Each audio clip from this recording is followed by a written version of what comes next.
प्यारे बच्चों, केम John chemistry classes के YouTube चैनल में आप सभी का हार्दिक स्वागत।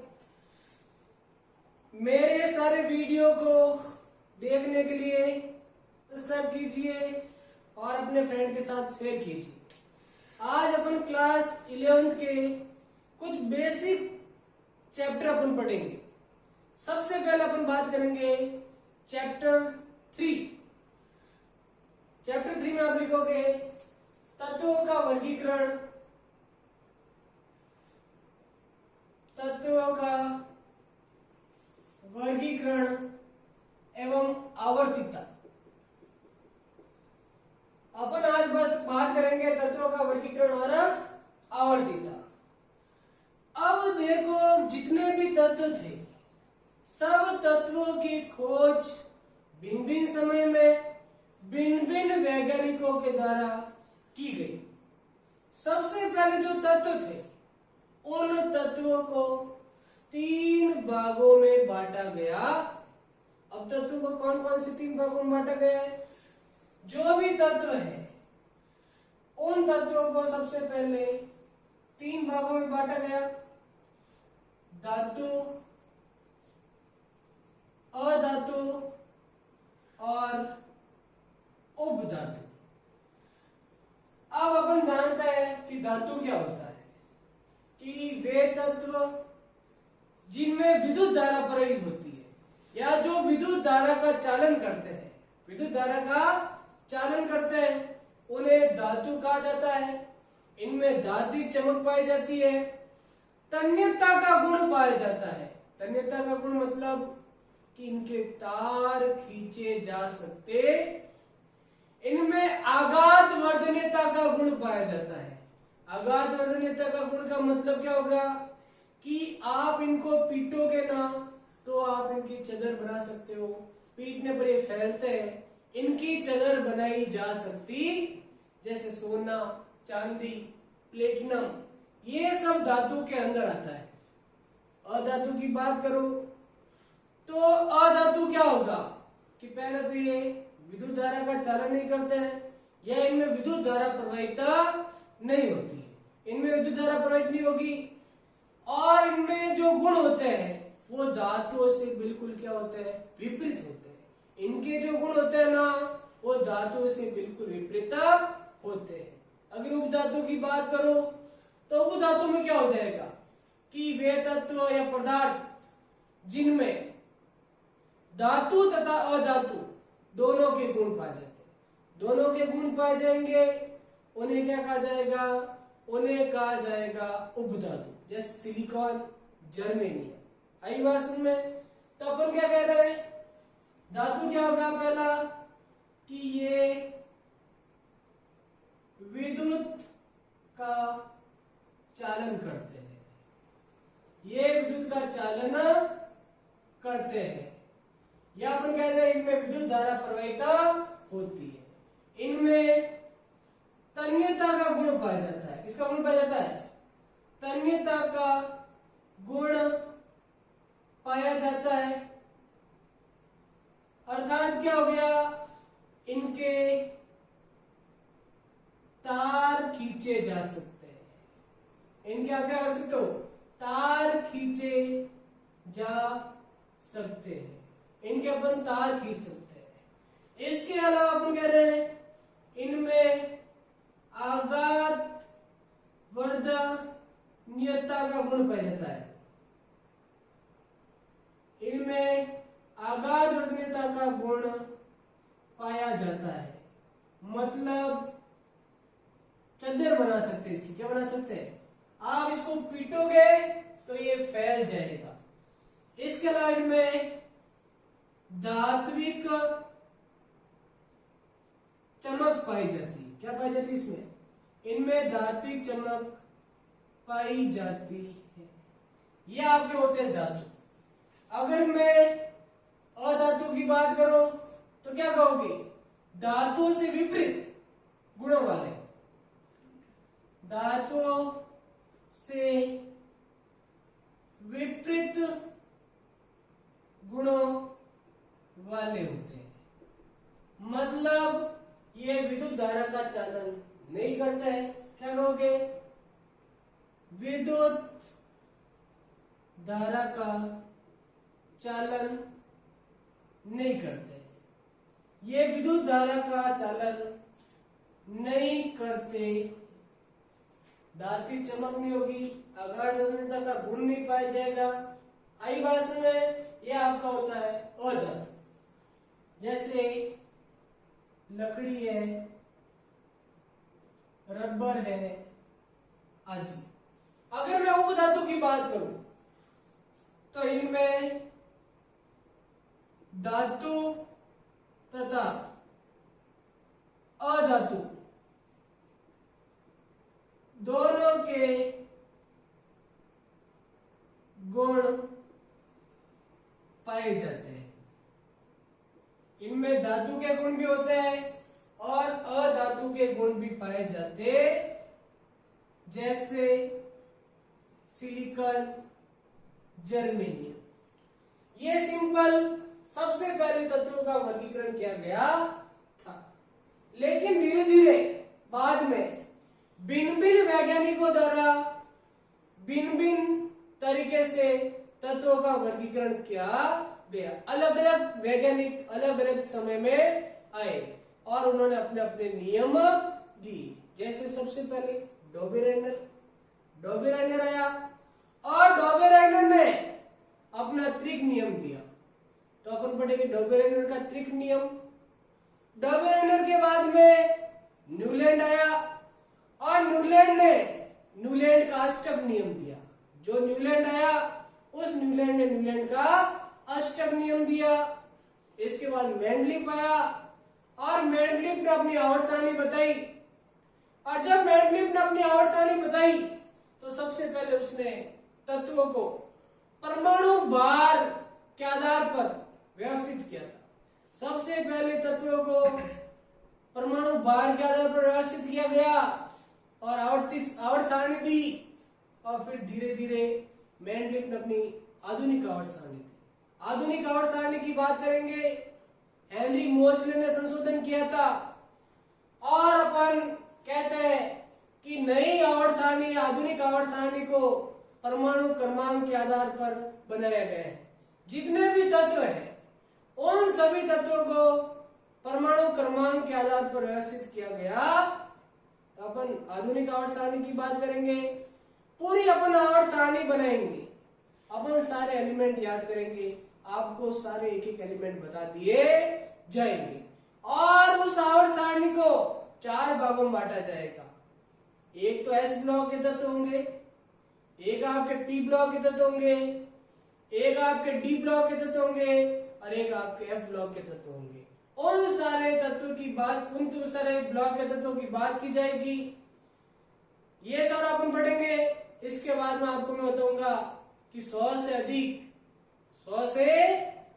परमाणु क्रमांक वाले तत्व है तो उनका नामकरण कैसे करना है। तो आपको 100 से अधिक परमाणु क्रमांक वाले तत्वों का नाम लिखना बताया जाएगा।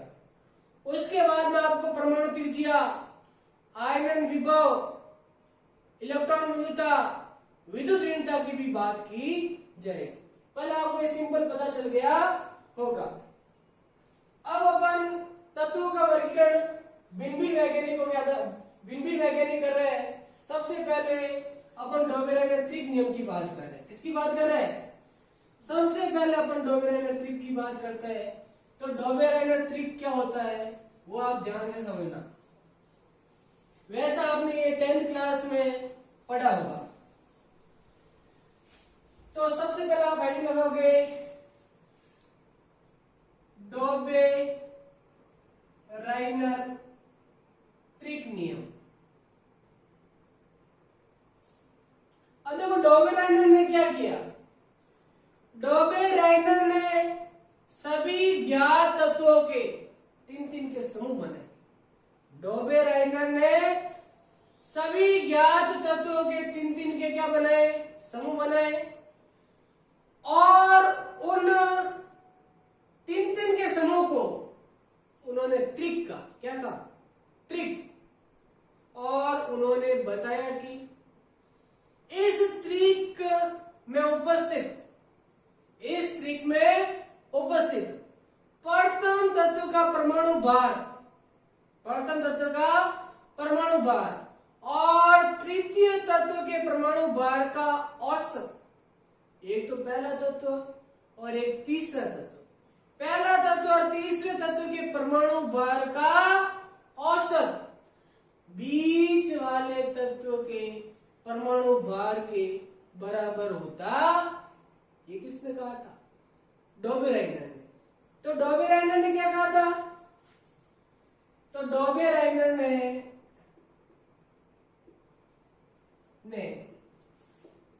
ज्ञात सभी तत्वों को, डॉबे-राइनर ने ज्ञात सभी तत्वों को तीन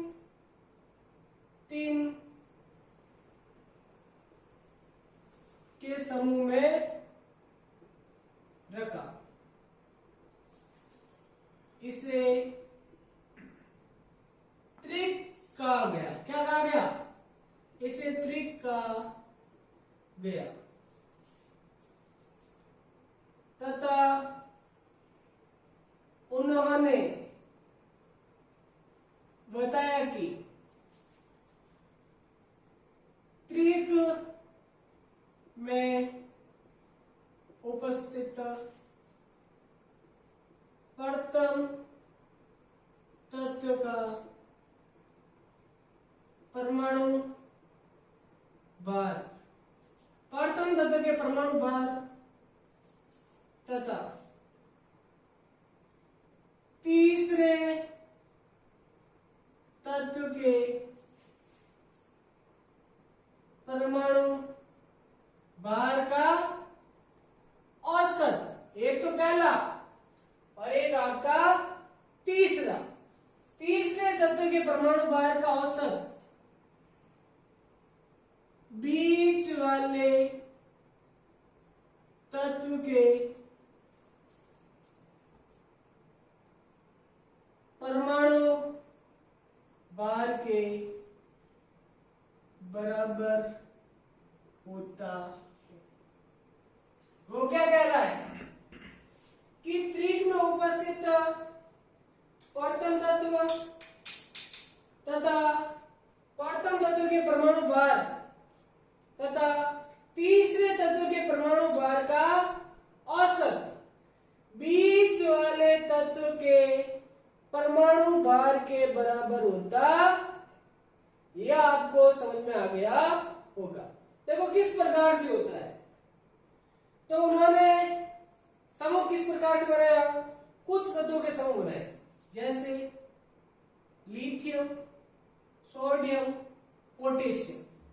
अब लिथियम का परमाणु भार होता है 7, सोडियम का होता है 23 और पोटेशियम का 39। अब मैं पहला तत्व और तीसरे तत्व का औसत, पहला तत्व और तीसरे तत्व के परमाणु भार का औसत, बताइए औसत क्या होता है? राशियों का योग बटा राशियों की संख्या। तो दोनों को जोड़ोगे तो बताइए कितना आएगा? मतलब पहले तत्व का परमाणु भार और तीसरे तत्व के परमाणु भार का औसत बीच वाले तत्व के परमाणु भार की क्या होता है? बराबर होता है। ये डॉबे-राइनर ने कहा, आपको समझ आ गया होगा आराम से। अब आप खड़ी लगाओगे न्यूलैंड का अष्टक नियम। तो देखो न्यूलैंड ने क्या किया? अब जो भी न्यूलैंड है, न्यूलैंड ने ज्ञात सभी तत्वों को एक श्रेणी में व्यवस्थित किया। न्यूलैंड ने क्या किया? न्यूलैंड ने सभी ज्ञात तत्वों को एक श्रेणी में व्यवस्थित किया और बताया कि इस श्रेणी का प्रथम तत्व श्रेणी के 8वें तत्व के भौतिक और रासायनिक गुणों में समान होता। वो कह रहे श्रेणी का पहला तत्व और 8वां तत्व भौतिक और रासायनिक गुणों में समान होता। ठीक उसी प्रकार जिस प्रकार संगीत में सारे गामा पादे नि सा, मतलब संगीत में पहला अक्षर सा और आठवां अक्षर सा, पहला अक्षर सा और आठवां अक्षर सा क्या होता है? समान होता है। वैसे वैसे पहला तत्व और आठवां तत्व भौतिक और रासायनिक गुणों में भी क्या होगा? समान होगा। लेकिन यह नियम परमाणु क्रमांक 20 तक ही लागू होता या कैल्शियम तक ही लागू होता है। तो आप क्या लिखोगे? न्यूलैंड का अष्टक नियम, न्यूलैंड का अष्टक नियम। तो न्यूलैंड ने सभी ज्ञात तत्वों को एक श्रेणी में व्यवस्थित किया और बताया कि श्रेणी में उपस्थित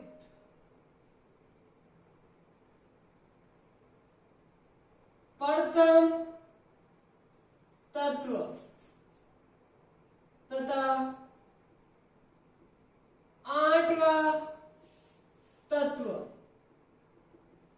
भौतिक व रासायनिक गुणों में समान होता है। ठीक उसी प्रकार जैसे संगीत स्वर का प्रथम अक्षर सा व आठवां अक्षर सा समान होते हैं। समान होते, वो क्या कह रहा है कि श्रेणी में उपस्थित प्रथम तत्व तथा आठवां तत्व भौतिक और रासायनिक गुणों में समान होता है। ठीक उसी प्रकार जैसे संगीत का पहला अक्षर सा और आठवां अक्षर सा क्या होते हैं? समान होते हैं। आई बात समझ में? लेकिन इसकी सीमाएं क्या है कि यह परमाणु क्रमांक 20 मतलब कैल्शियम तक लागू होता। तो आप सीमाएं में क्या लिखोगे? सीमाएं, यह नियम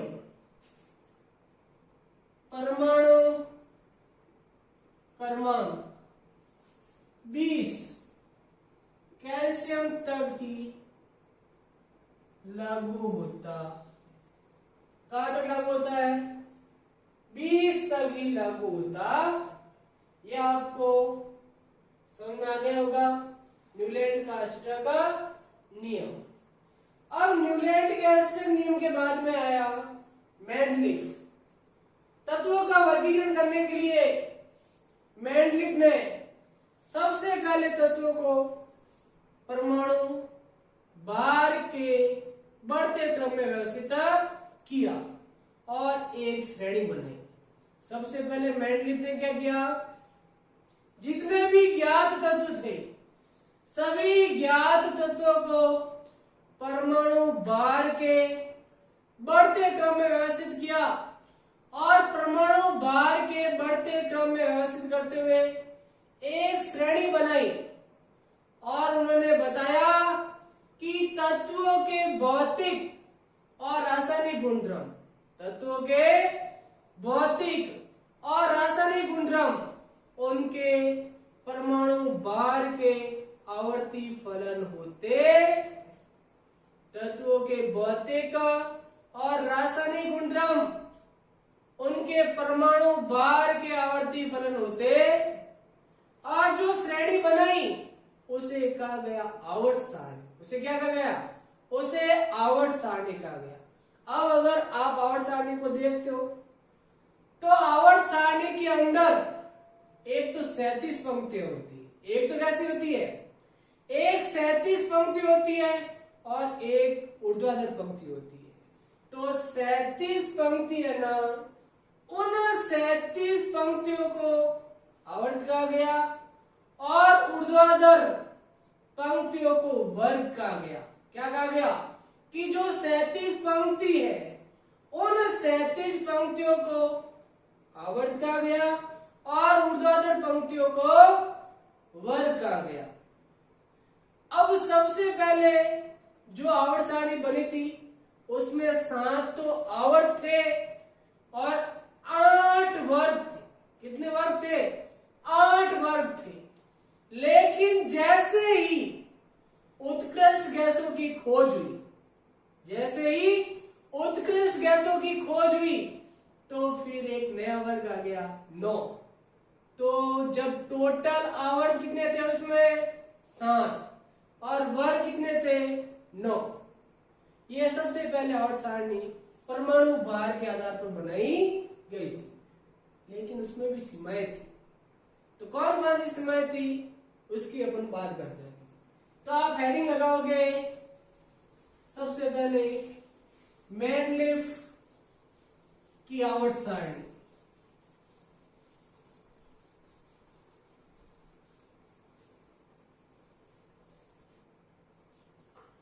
मेंडलीफ की आवर्त सारणी। तो अपन क्या कर रहे हैं? मेंडलीफ ने सभी ज्ञात तत्वों को परमाणु भार के बढ़ते क्रम में व्यवस्थित कर एक सारणी बनाई, जिसे आवर्त सारणी कहा जाता है। जिसे क्या कहा जाता है? आवर्त सारणी कहा गया। तो मेंडलीफ ने सबसे पहले सभी ज्ञात तत्वों की क्या बनाई? परमाणु भार के बढ़ते क्रम में व्यवस्थित कर एक सारणी बनाई, जिसे आवर्त सारणी कहा गया। उन्होंने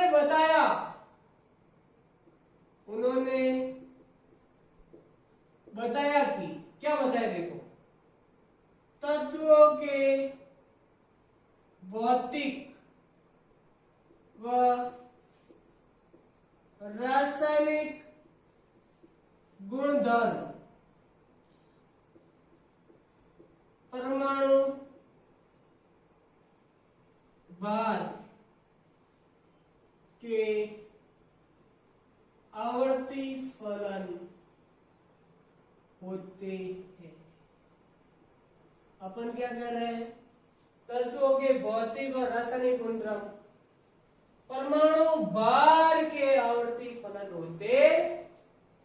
अब जब आवर्त सारणी बनाई तो आवर्त सारणी में एक तो क्षैतिज पंक्ति थी और एक ऊर्ध्वाधर पंक्ति थी। तो आवर्त सारणी में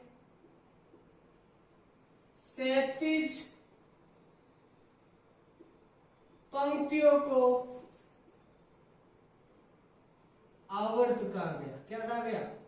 आवर्त कहा गया। तथा ऊर्ध्वाधर पंक्ति को वर्ग कहा गया। अब जो आवर्त सारणी में क्षैतिज पंक्तियां थी, उन क्षैतिज पंक्तियों को क्या बोला गया? आवर्त। और ऊर्ध्वाधर पंक्ति को क्या बोला गया? वर्ग। क्या बोला गया? वर्ग बोला गया। अब आवर्त कितने थे? तो आवर्त थे 7 और वर्ग कितने थे? पहले 8 थे। पहले कितने थे? 8। लेकिन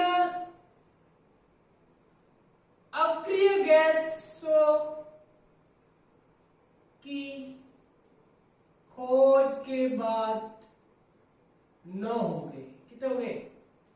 तो पूछे आपसे मेंडलिव के आवर्त सारणी में कितना आवर्त? 7 और वर्ग कितने? 9। कुल वर्ग कितने होते हैं? पहले उसने 8 बनाए, लेकिन जैसे उत्कृष्ट गैसों या अग्नि गैसों की खोज हुई तो उसके बाद में वर्ग कितने हो गए? 9 हो गए। अब जो मेंडलिव की आवर्त सारणी है उसमें भी सीमाएं थी, बहुत सारी सीमाएं थी। तो अपन पढ़ेंगे कि मेंडलिव की आवर्त सारणी में कौन कौन सी सीमाएं। आप इसको नोट कर लीजिए, फिर अपन आगे चलते हैं। तो देखो सीमाएं कौन कौन सी थी, मैं इधर बता देता हूं आपको। सीमाएं कौन कौन सी थी, चलो एक बार नोट कर लो पूरा।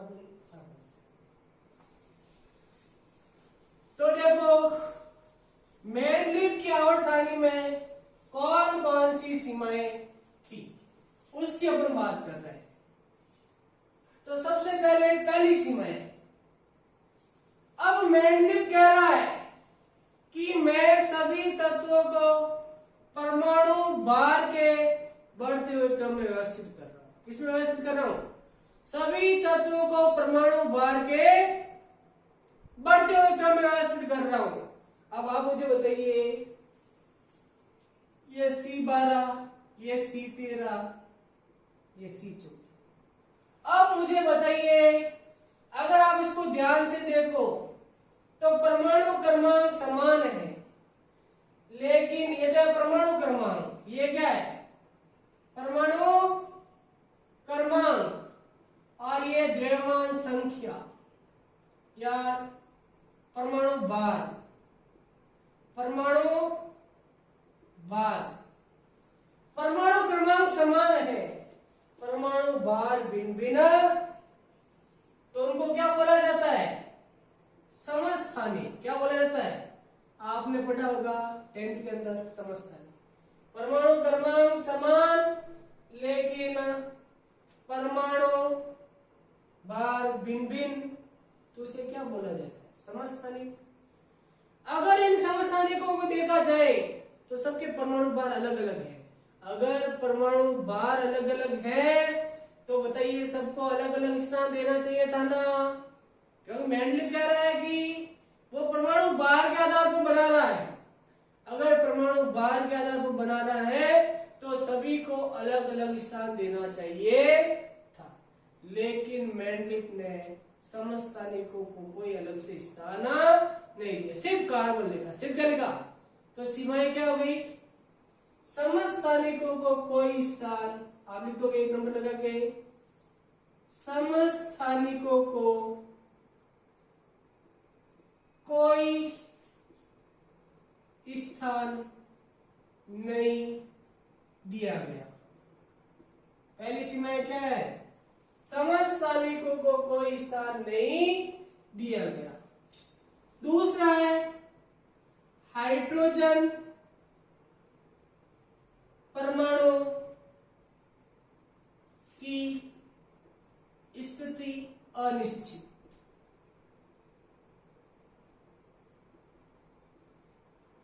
हाइड्रोजन परमाणु की स्थिति अनिश्चित।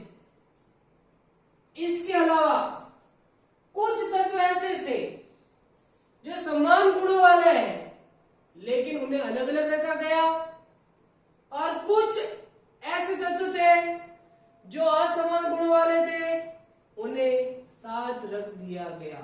असमान गुणों वालों को तो साथ रख दिया गया और समान गुणों वालों को अलग अलग रख दिया गया, जो असंगत था। तो अपन क्या करेंगे? तीसरा, समान गुणों वाले तत्वों को अलग अलग रखा गया, जबकि असमान गुणों वाले तत्वों को साथ रखा गया। ये भी एक तरह से सीमा थी। इसके अलावा चौथी सीमा की बात करें, कुछ तत्व ऐसे थे जिनमें